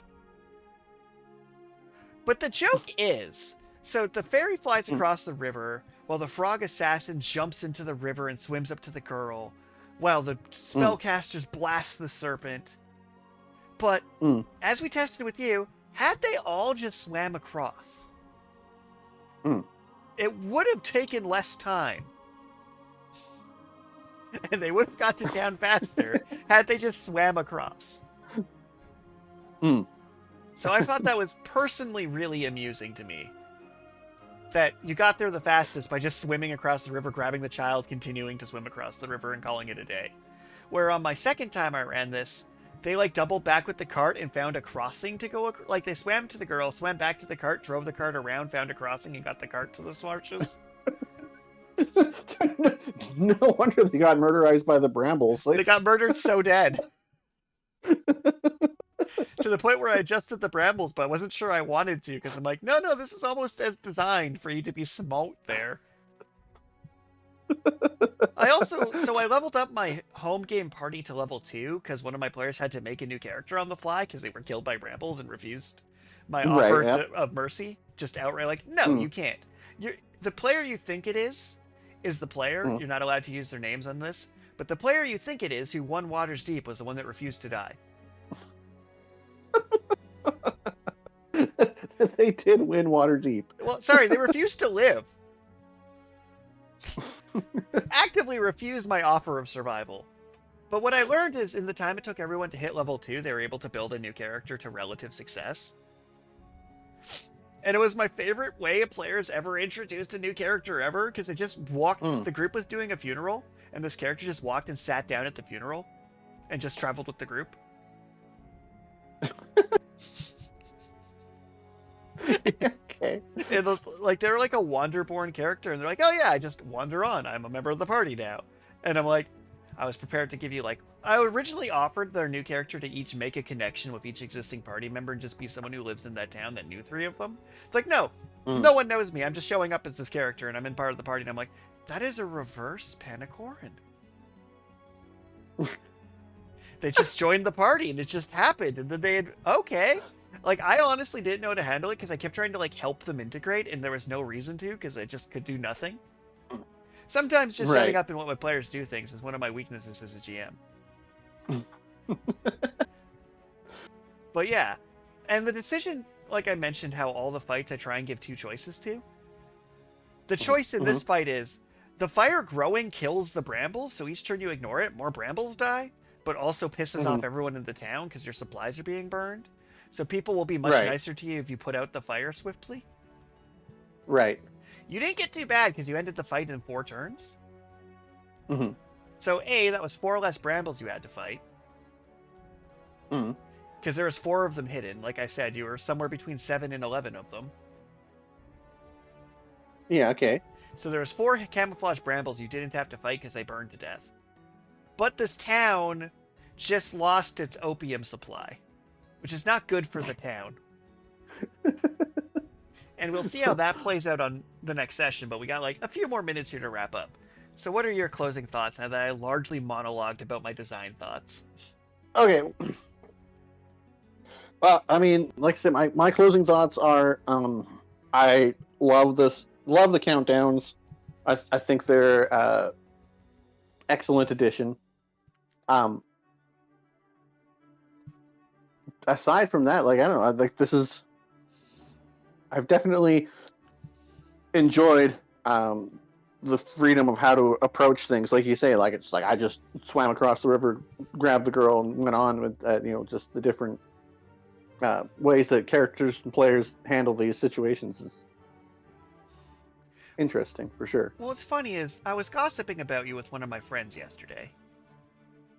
And I was talking about the difference between you and another player that used to play with us at the time. And my distinction for Karl as a player is Karl chooses to be a doof when he wants to be a doof, but is completely competent at being an adult when he feels like it. Because, like, some of my players have PTSD for when you played a low-intelligence character well. So, Karl summoning a stone boat to cross this river is always a possibility.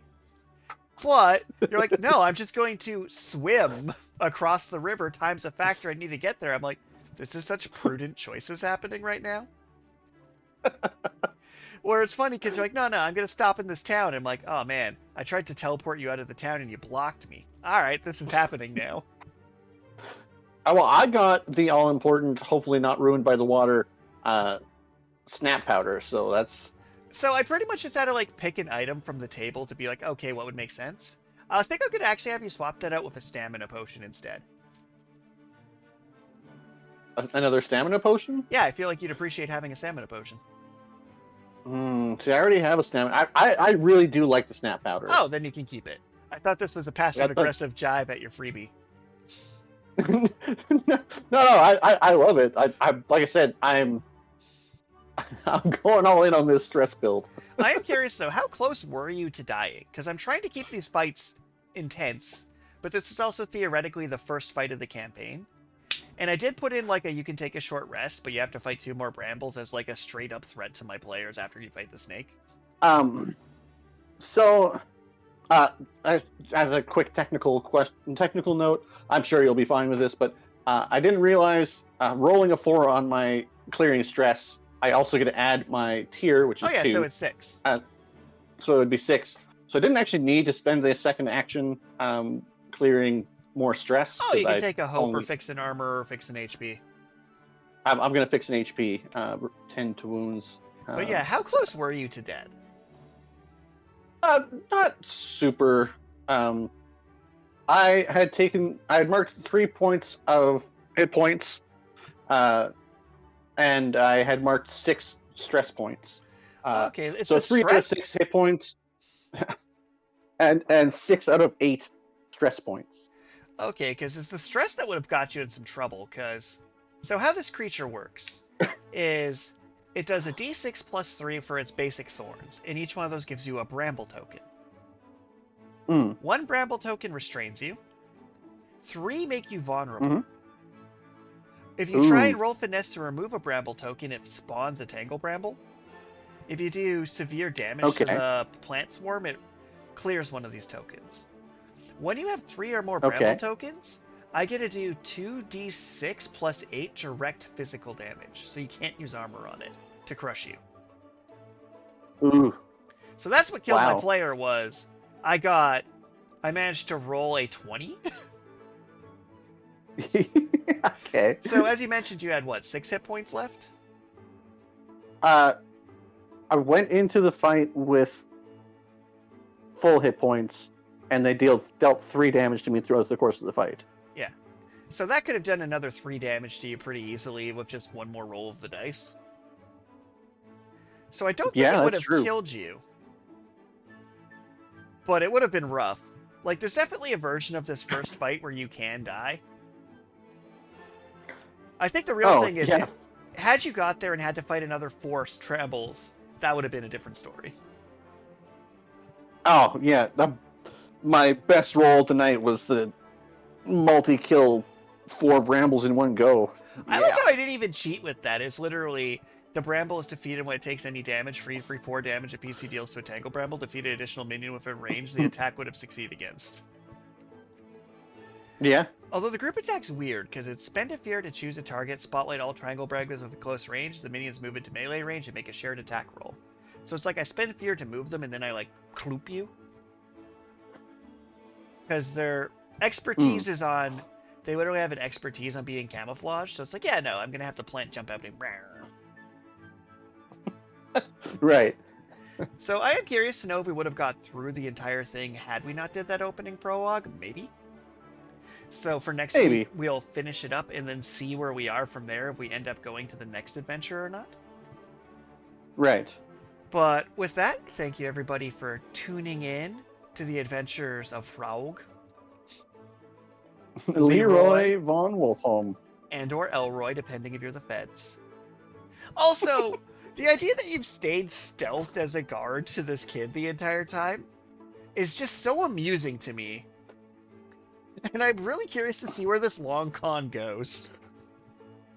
Yeah, I mean, I was thinking about just dropping the facade, but because clearly the girl has no allegiance to Haven in particular. But it's also worth noting, and your character would know this, they don't have any animosity to Haven either. They waved you over for help. Right. But got kicked out of town. So we'll figure out how that goes next time. Thank you everyone for tuning in. Feel free to download the PDF to this adventure that will be attached to the itch.io, attached to this podcast. And if you want to have us keep playing, feel free to download that file. Possibly throw money our way, that'd be great. Put it out that change box. I have no shame. But realistically, I want to try and put out a free PDF of every one of these sessions because I enjoy doing that. Bye. Bye. It is funny that this session, that you didn't come that close to death, but there's like a 50% murder rate somehow? I balanced it. I did numbers. Technically, the party should win if they get there with all of the brambles still there. Oh, well. Right, because 4 brambles isn't actually that dangerous for a single player to take down. It's really just numbers and fates. Yeah.